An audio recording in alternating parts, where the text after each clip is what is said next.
Maurice Légiard, um francês que veio para Santos, apaixonado por cinema, e abriu um curso de... depois virou Cinemateca, era o Clube de Cinema de Santos. Eu estava fazendo vestibular e gostava muito de cinema. Não tinha, até 16, 17 anos, a menor intenção de ser fotógrafo ou de fotografar. Nunca tinha pego uma câmera na mão, a não ser de brincadeira, nem lembro.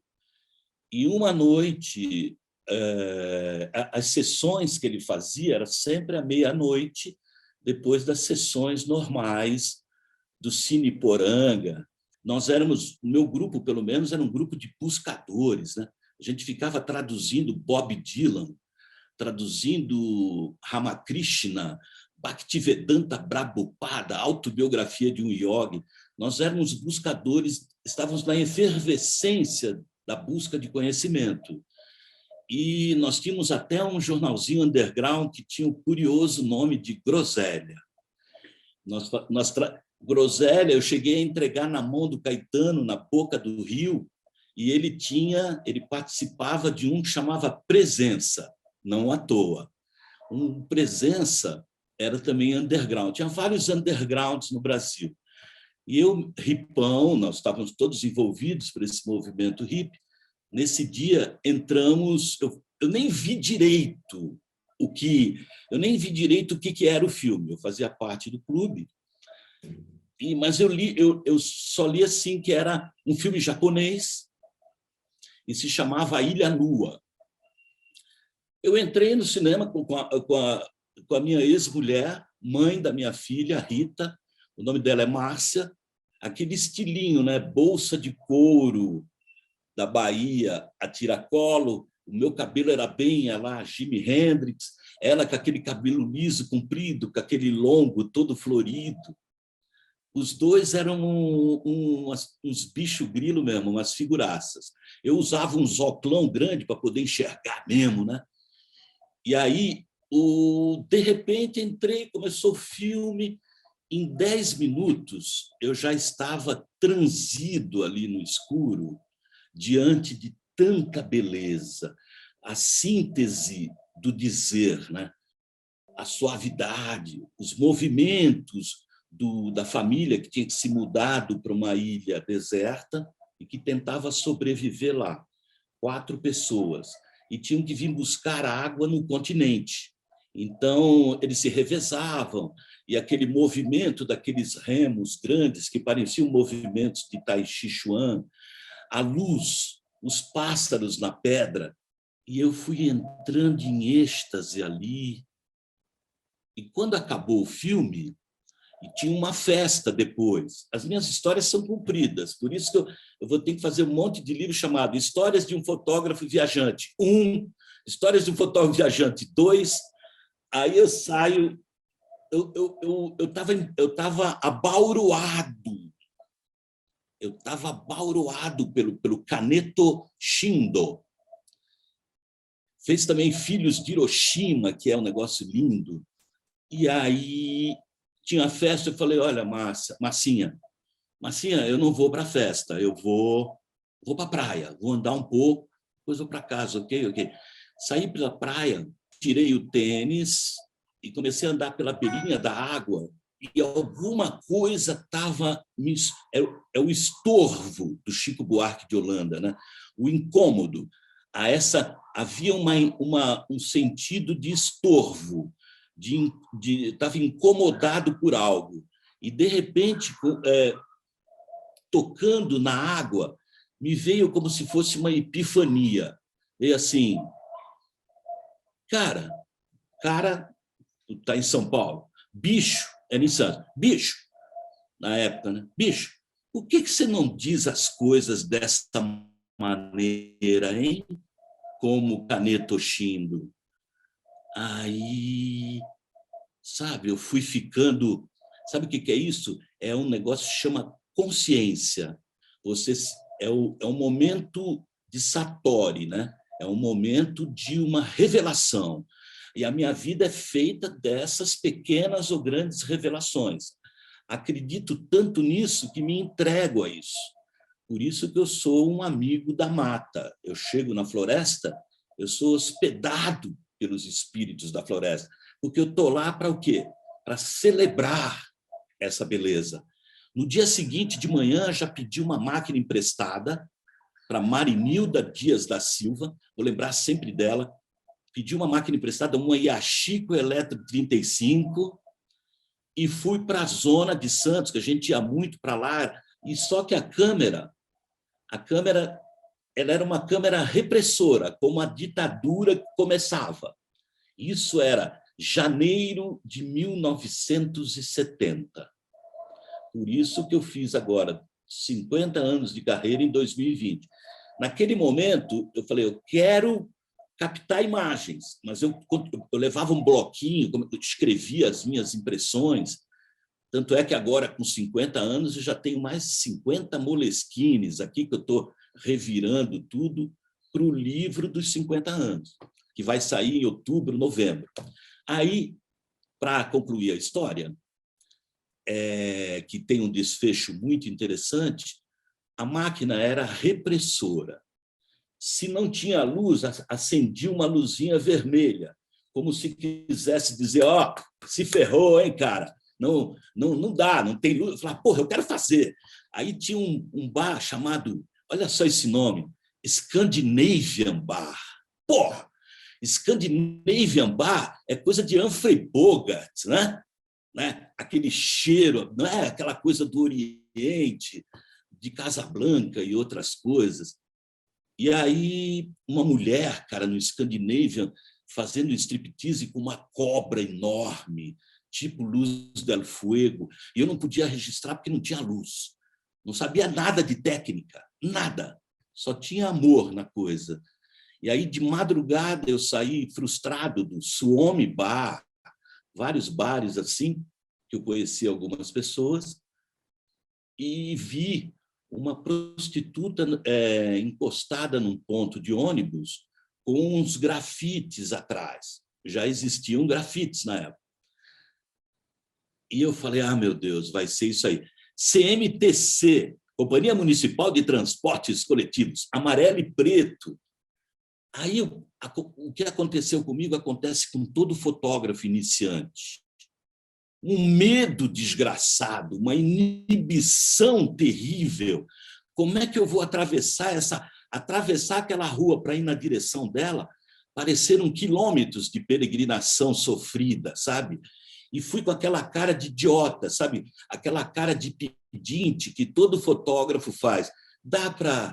Fui chegando e falando, dá para você... Ela me olhou assim, devia ter tido uma noite de pouca verba, de pouco rendimento. Ela olhou para mim e falou assim, você quer fotografar, é? Eu falei, quero. Levantou o vestido e bateu assim no sexo e falou, então fotografa aqui, porque o fotógrafo geralmente é um intruso. Não tenho mais essa foto, só tenho uma história, que poderia ter sido inventada também, mas não foi, e porque eu tratava os meus negativos como lixo, né? Mas depois eu tomei mais consciência, e aí começou uma trajetória de que a fotografia, para mim, é um oxigênio. Eu não posso prescindir. A fotografia e eu somos farinha do mesmo saco. É um caminho de autoconhecimento eterno. Eterno. É engraçado que eu vou muito por um lado do seguinte, tem algo de esotérico, tem algo de espiritual no ato. O ato de fotografar é uma grande contração. Você se contrai todo, você está buscando no mato. Às vezes está naquele, como os orientais chamam de vulvei, o não fazer, o tranquilo, solto, mas você está à espreita, é uma contração. Quando você dá o clique, é a expiração. Então, fotografia é um grande desabafo. Então, esse grande desabafo, para mim, é como captar o espírito criador em movimento. O espírito criador em movimento você às vezes encontra isso, às vezes você topa, ou você cria, ou você faz acontecer a beleza preternatural. Essa beleza preternatural, quando você encontra com ela e registra, é quase como um satori hindu, é quase uma coisa orgástica, é um raro, um indefinido, um maravilhoso prazer, que é extremamente individual. Você pode gritar, pode saltar, pode falar que se tiver alguém do lado e tal, mas é algo individual. Depois você capta isso e depois você reparte. Esse é o segredo de uma linguagem artística. Ela tem que ser caminho de conhecimento, um modo de abraçar as pessoas. Isso do espírito criador é muito interessante porque a maioria usa a linguagem fotográfica de uma maneira não integral, não absoluta. Ele não está inteiro. Se ele não estiver inteiro, a fotografia dele acaba sendo falsa ou menor. Tem uma coisa que é importante dizer, que eu comecei a compreender que o meu desenvolvimento na fotografia estava ligado ao meu desenvolvimento, ao meu amadurecimento como ser humano. E eu comecei a perceber esses sinais. Tem gente como eu gosto, isso eu me incluo, tem gente que, como eu, que parece que teve um privilégio de um encaixe, de uma simbiose perfeita com a sua linguagem.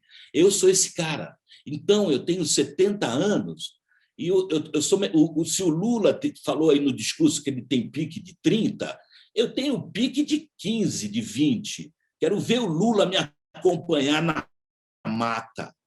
Não existe. A floresta é o meu habitat. Então, esse caminho foi feito de vários acontecimentos. O segundo grande acontecimento foi em 1979,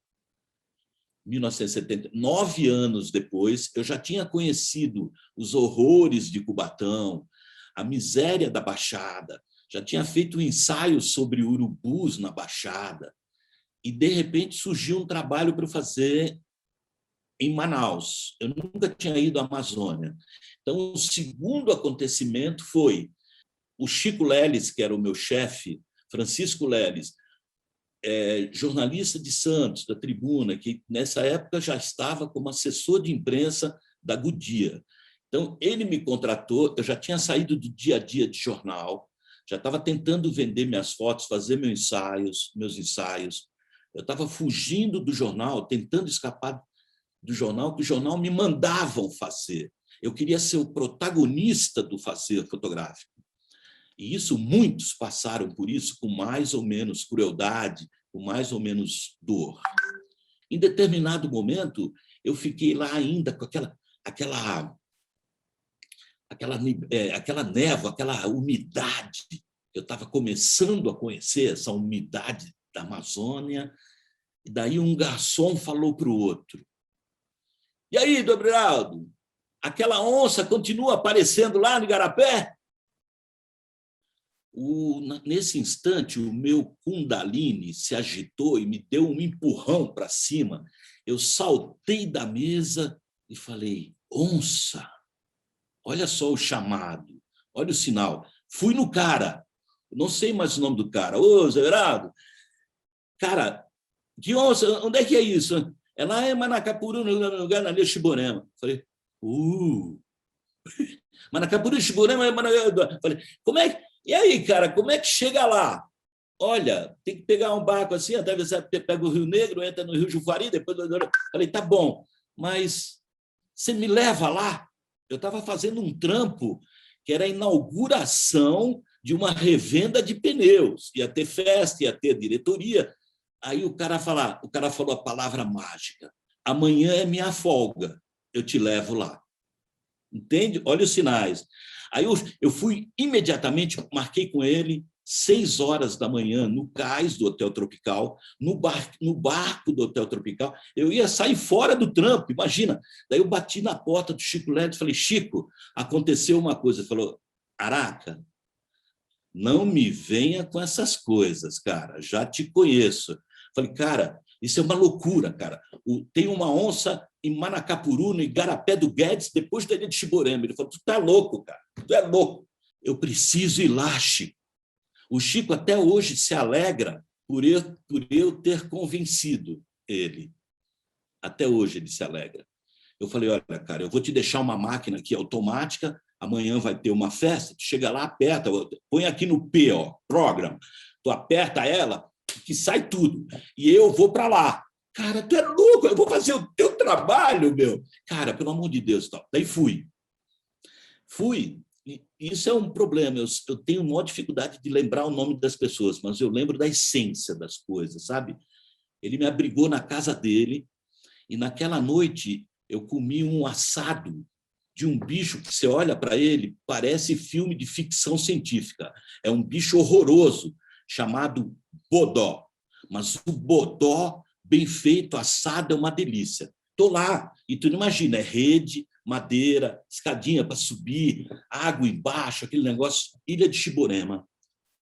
No dia seguinte, saí com ele.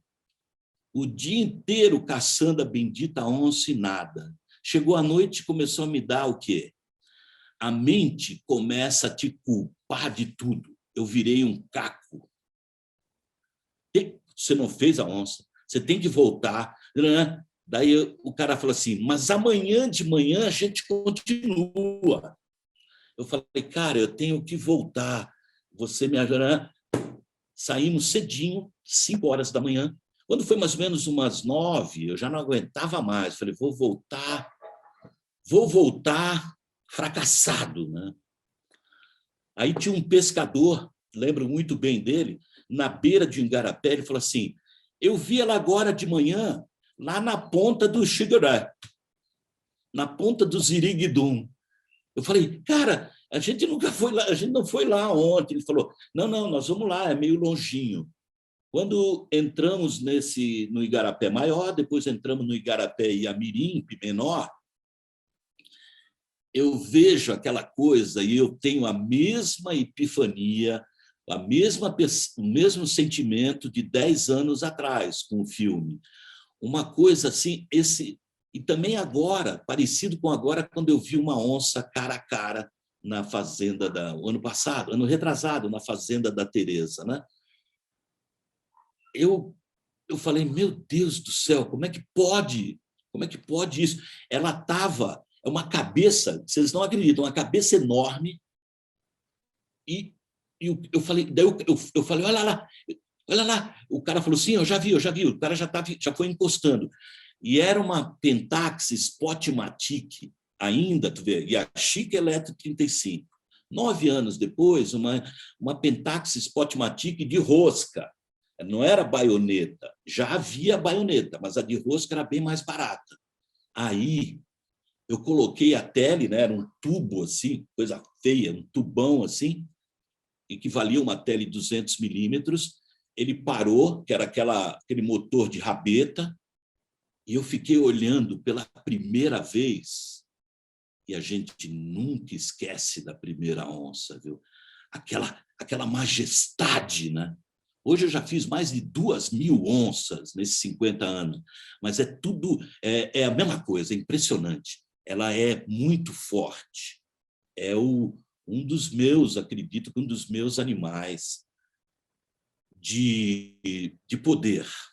Ela é o poder. E aí, cara, uma hora eu já estou mais perto dela, ela levanta e agarra o galho, e como se quisesse brincar, demonstrar para a gente que ela já tinha percebido a nossa presença, não ficou, isso que é louco, ela não ficou nervosa, irritada, ela pegou o galho e começou a morder e trouxe o galho para si. Nesse momento eu entrei em êxtase, o mesmo êxtase parecido com o êxtase de Caneto Shindo, uma confirmação para mim assim, vai, ô baixinho, ô pivete, vai e fotografa muitos bichos na tua vida. Vou te dar muitas onças, muitos tamanduás, muitos bichos, como se fosse uma confirmação crística. ou uma confirmação carismática mesmo, sabe? Assim, de... Quando eu comecei a dar os cliques, eu percebi que eu também tinha um certo poder, o poder de me aproximar desses bichos. Aí tudo. Quando eu cheguei, imagina, eu estava louco por um telefone, eu estava louco para falar com o Chico Leles. Chico, eu tenho a onça, cara. Ele falou, deixa de ser mentiroso, filha da... O que é isso? Tu ainda vê... Eu tenho a onça, cara, eu fiz a onça. E é selvagem, cara. É selvagem e ainda está mordendo o galho. Aí ele veio com a primeira coisa, já, que eu nunca pensei. Ele já veio com a coisa do dinheiro, né? A fotografia, se você tem que fazer sem pensar. Toda a linguagem artística tem que se originar da alma, não do mercantilismo. E aí, outra lição que eu aprendi aí. Aí ele falou, Araquém, vai na Zona Franca, revela essa foto, amplia imediatamente, porque a gente pode vender para os gringos. Vocês acham que eu tinha pensado alguma coisa? Em nenhum momento eu pensei nisso. Entrei no Foto Nascimento, na Zona Franca, e vi pela primeira vez aquela onça na luz vermelha aparecendo assim. Esse é o chamado tesão primordial. Ver aquela coisa surgindo assim. Vendemos para os gringos por $2.000, eu acho. Peguei o dinheiro vivo e eu saí com o Chico 2 dias pela Zona Franca comprando tudo. Filtros, máquina de baioneta, colete, tripé. Eu virei um Rambo fotográfico. Eu me sentia um puta de um profissional. Sabe aquele colete com 12 bolsos? Imagina, tinha bolso que até hoje eu não conheço. E essa foi a magia. Sabe quando você vem pela rua e você dá aquele salto assim com os 2 pés? Daí tu vê uma tampinha assim, você fala, tu mira um gol lá na frente e acerta todas, porque você está iluminado, né? Você está tão iluminado que o teu chute de tampinha é perfeito. O gol que você imaginou rola. E eu voltei de lá, curiosamente, 1 ano depois eu fiz essa foto, porque o governo brasileiro, em 1980, o João Batista Figueiredo resolveu desapropriar uma área de cerca de 70 mil hectares para construir 2 usinas atômicas entre Peruíbe e Iguape. A Iguape 4, Iguape 5.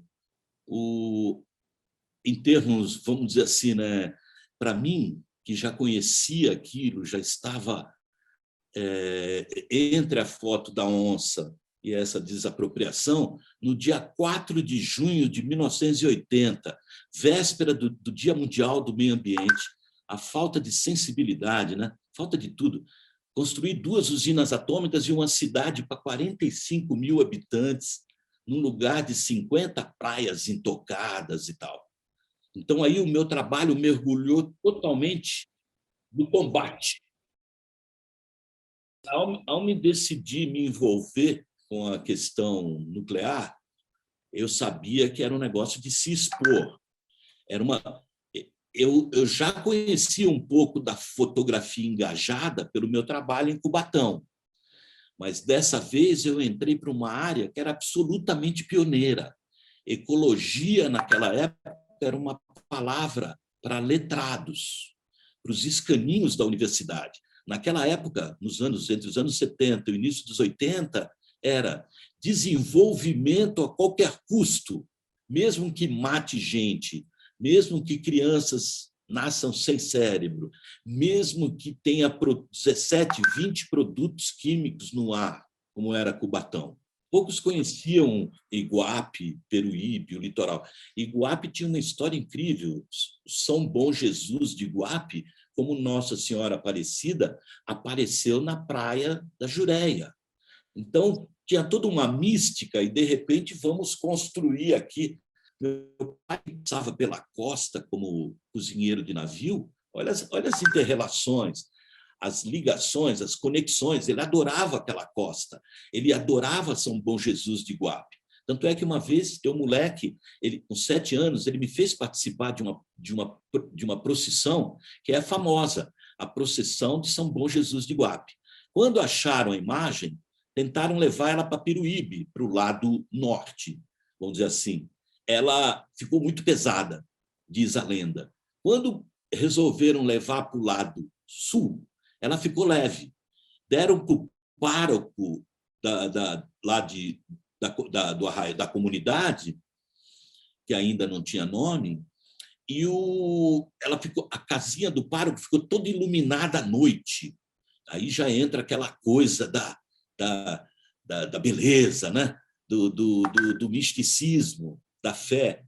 E aí foi aí que surgiu São Bom Jesus de Guape. Isso é fato ou está na história. E nesse lugar iam construir 2 usinas atômicas. E aí eu falei, puxa, eu já estava lá. A Nuclebras, o órgão do governo, começou a expulsar os caiçaras de uma maneira agressiva. Um vereador amigo meu, que eu pedi para a Fundação SOS Mata Atlântica homenageá-lo, porque ele foi a primeira pessoa a denunciar a destruição dessa Mata Atlântica e a construção das usinas. Saudosa memória, o seu Ernesto Zuarque Júnior, vereador em Peruíbe. Aí ele me levou para lá, eu comecei, antes da Nuclebras entrar, foi aí a minha primeira entrada na Mata Atlântica. Foi aí que eu percebi, meu Deus, as pessoas não sabem o que é uma Mata Atlântica. As pessoas não sabem o que é uma Amazônia. Ali está todo o mistério da criação, está toda a beleza. Pois bem, sabe por quê? Porque está incutido em nós essa coisa de que a mata é perigosa, de que a gente tem que cortar, dos mosquitos, que a gente tem que se defender. Ela tem uma inversão de papéis. Quando, na verdade, você caminhar pelo chão macio, Tom Jobim já falava isso, na verdade, você caminhando pelo chão macio de uma floresta de Mata Atlântica, você está no paraíso. O Tom sacou isso. Então, nessa jogada, eu falei, eu preciso mostrar esses caiçaras. Daí comecei a fotografar os caras. Fiz uma exposição depois no MASP, que se chamava 10.000 Hiroshimas. A potência dessas 2 usinas equivaleriam a 10.000 bombas de Hiroshima. Aí um amigo meu fez uma ilustração de um pássaro voando, que ele é só osso e só as asas estão bem. O Marcelo Pacheco. Um dia eu estou fotografando um deputado japonês, Goro Hama, que já morreu, e eu vi um livro de Hiroshima na mesa dele. Eu abri e tinha essa foto que está aí, essa metalinguagem, né? Tinha essa foto. São esqueletos insepultos de Hiroshima. Eu pedi a ele que deixasse reproduzir. Não tive a percepção de pegar o nome do fotógrafo, ou era um fotógrafo desconhecido, não sei. Eles pegavam esses esqueletos todos com tratores, a vida não valendo nada, né? 150.000 pessoas e tal. Pessoas que ficavam pregadas na parede e tal, como os bichos agora no Pantanal. E aí me veio nova epifania, vamos dizer assim. Elas têm intensidades diferentes. Essa epifania veio. Cara, o que eles querem levar para lá? A morte. Então, mostre isso. Eu falei, mas quem vai mostrar? 2 dias depois veio na minha cabeça, é o teu pai, cara. É o pai. É o velho Queco, o velho Manuel. Ele falou assim, tu tá doido, meu irmão. É doido, eu lá vou posar para ti, vou andar até essa... Que nada, rapaz, sou bicho feio, sou não sei o que. Convenci o meu pai que não cortava o cabelo por causa do candomblé. Ele, filho de Xangô, ele não podia cortar nenhum pelo para exercer a função dele de cambono.